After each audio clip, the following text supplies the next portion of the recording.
Hello વિદ્યાર્થી મિત્રો, તો આજે આપણે ધોરણ 9 ગણિત જેમાં આપણે ચેપ્ટર 1 સંખ્યા પદ્ધતિ એનો આજે આપણે 9મા નંબરનો લેક્ચર છે. તેમાં પહેલાં આપણે થોડા બે થિયરીના મુદ્દા જોઈ લઈએ કે કોઈ સમય સંખ્યા હોય એનો અસમય સંખ્યા સાથે તમે સરવાળો કરો અથવા બાદબાકી કરો, તમારો જે જવાબ મળશે એ અસમય મળશે.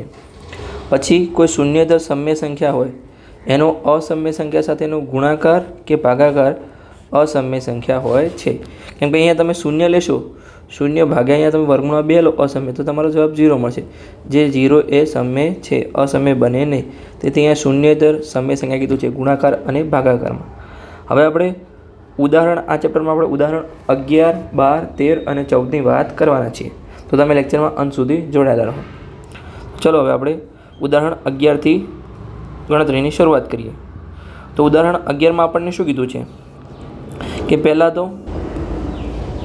અહીંયા 7 ગુણ્યા વર્ગમૂળ 5, પછી 7 ભાગ્યા વર્ગમૂળ 5, વર્ગમૂળ 2 + 21, પાઈ - 2 એ અસમય સંખ્યાઓ છે કે નહીં ચકાસો. તો ચલો હવે આપણે ચકાસી લઈએ. તો પહેલું શું કીધું છે આપણને, 7 વર્ગમૂળમાં 5. તો આપણે એને કેવી રીતે લખી શકીએ? 7 ગુણ્યા વર્ગમૂળમાં 5 લખી શકીએ.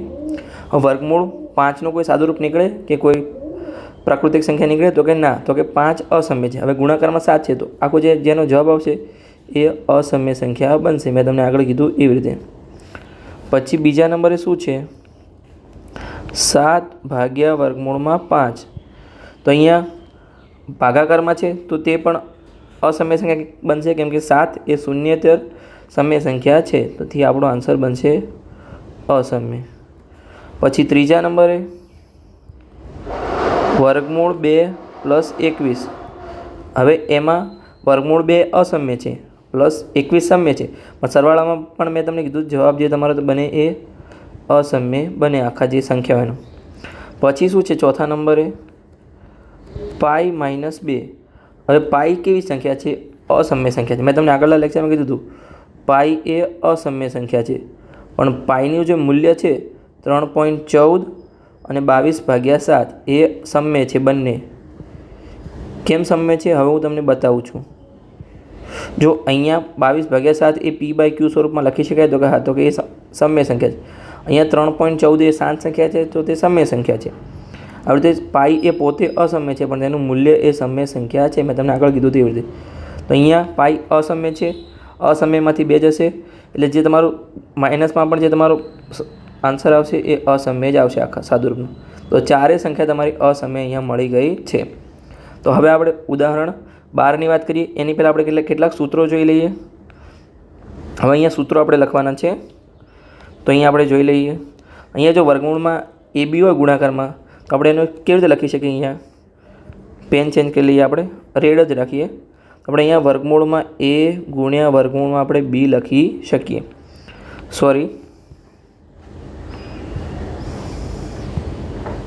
પછી અહીંયા આપણે ભાગાકારમાં એ ભાગ્યા બી હોય તો તમે વર્ગમૂળમાં એ ભાગ્યા વર્ગમૂળમાં બી લખી શકો છો.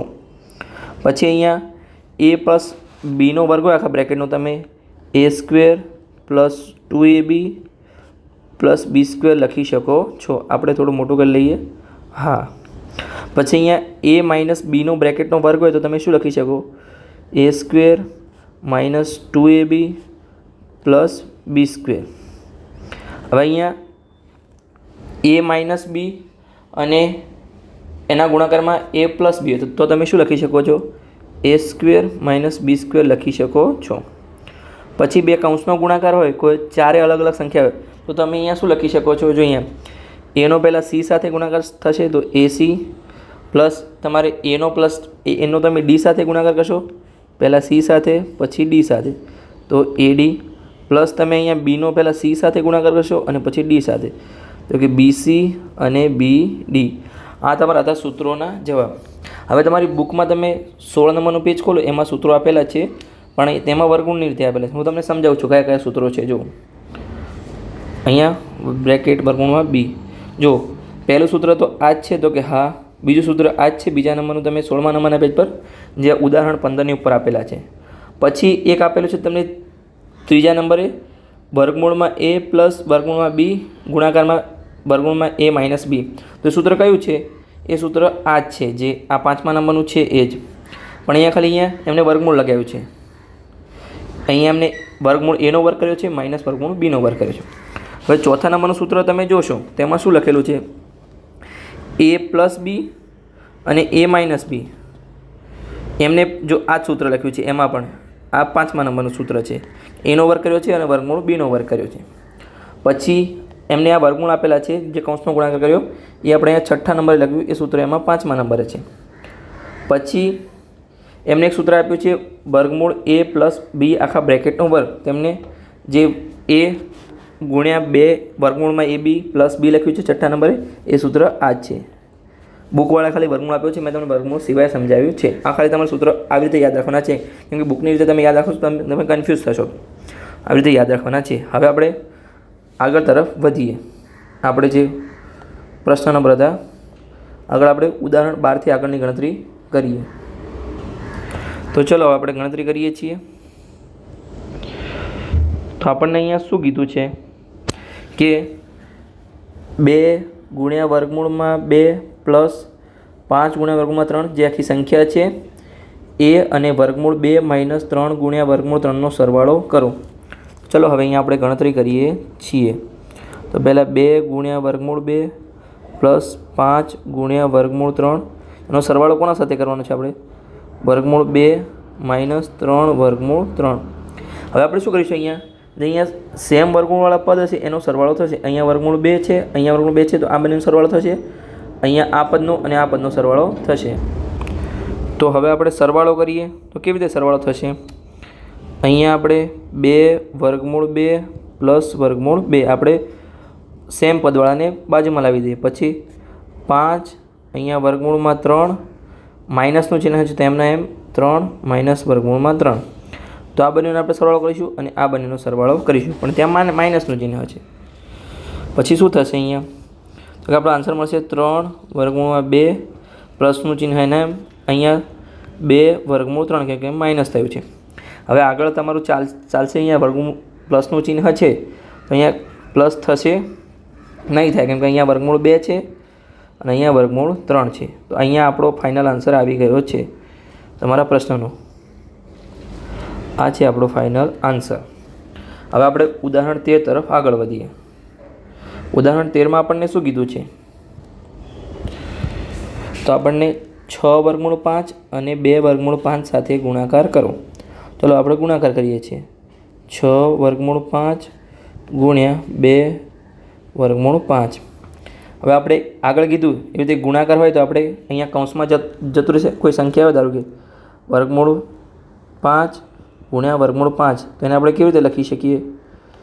વર્ગમૂળમાં 25 લખી શકીએ. બંને વર્ગમૂળમાં જતા રહેશે.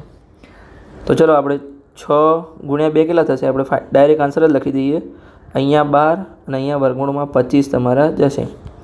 અહીંયા 12 એમના એમ વર્ગમૂળ 25માં છે તો એનું વર્ગમૂળ નીકાળીએ તો કેટલા મળશે તમને? 5 ગુણાકારમાં મળશે. તમારો આન્સર મળશે 12 ગુણ્યા 5 60.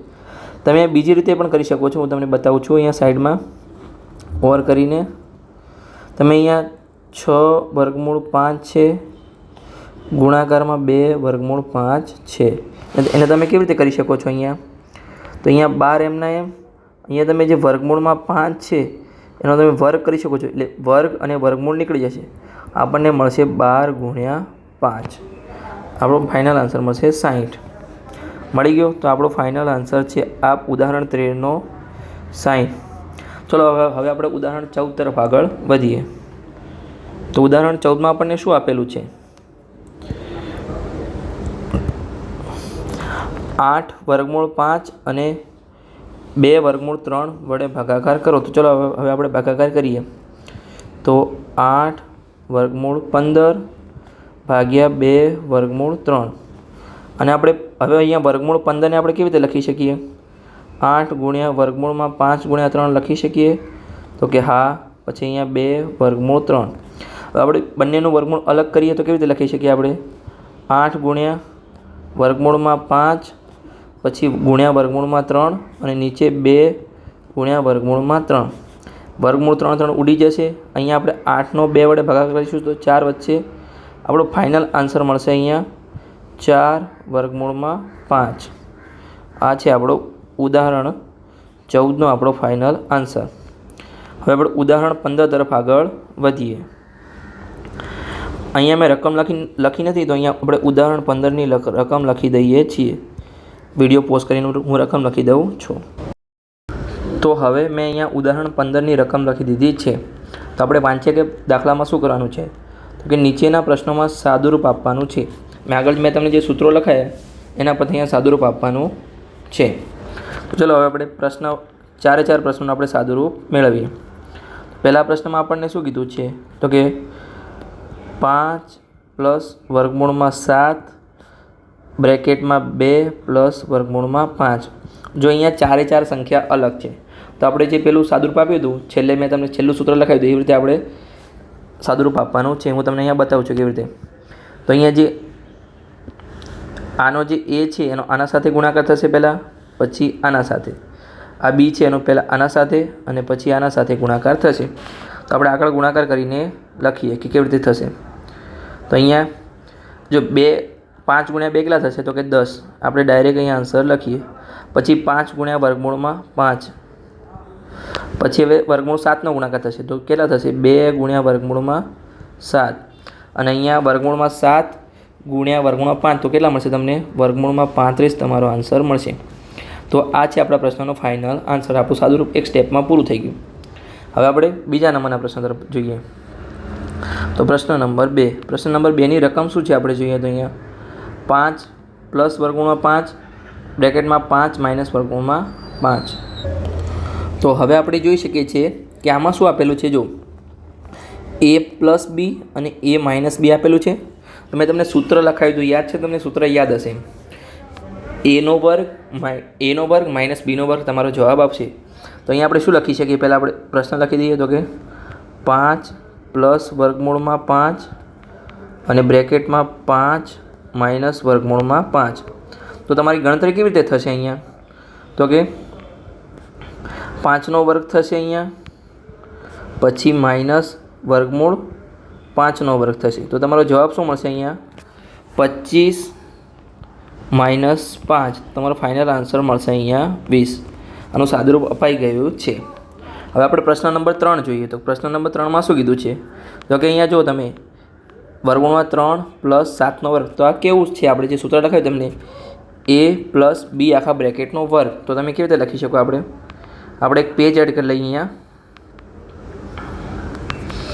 અહીંયા આપણને ત્રીજા પ્રશ્નમાં શું હતું આપણું, તો કે √3 + √7 આખા બ્રેકેટનો વર્ગ. તો અહીંયા આપણું સૂત્ર કયું કામ લાગશે, a + b આખાનો વર્ગ. તો આપણે કેવી રીતે લખી શકીએ અહીંયા a² + 2ab + b². અહીંયા કયું સૂત્ર લાગશે, તો કે a² - b² વાળું. જો અહીંયા કેવું આગળ સ્ટેપમાં a + b હોય અને a - b હોય તો તમારું આ સૂત્ર લાગશે. આ સૂત્રમાં તમે આ પણ મેળવી શકો છો અને આમાંથી આ પણ મેળવી શકો છો. તો અહીંયા આપણે હવે આ સૂત્ર મૂકીએ તો અહીંયા આપણો આન્સર શું આવશે, a એટલે કે √3નો વર્ગ પ્લસ 2 અહીંયા √3, પછી બીમાં શું છે √7, પછી √7નો વર્ગ. હવે આપણો આન્સર શું આવશે, √3નો વર્ગ શું આવશે 3. પછી અહીંયા 2 અને અહીંયા √3 અને √7નો ગુણાકાર થશે એટલે શું મળશે આપણને √21. અને અહીંયા √7નો વર્ગ એટલે કે 7. અહીંયા આપણનો ફાઇનલ આન્સર શું મળશે, અહીંયા 10 + 2 × √21. કેમ કે અહીંયા √21 છે એટલે એનો કોઈ સરવાળો થશે નહીં, સ્ટેપ એમને એમ રહેશે. આ આપણો તમે ફાઇનલ આન્સર છે. હવે આપણે પ્રશ્ન નંબર 4ની રકમ જોઈ લઈએ. તો એમાં શું કીધું છે,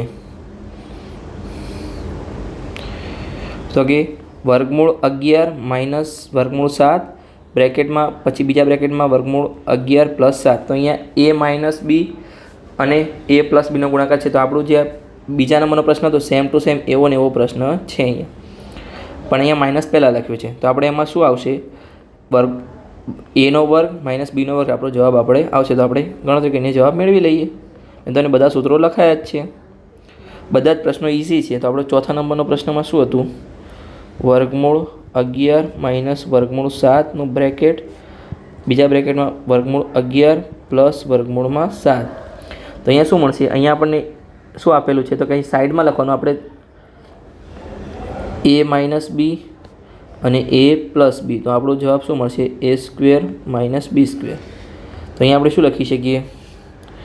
વર્ગમૂળ 11નો વર્ગ માઇનસ વર્ગમૂળ 7નો વર્ગ.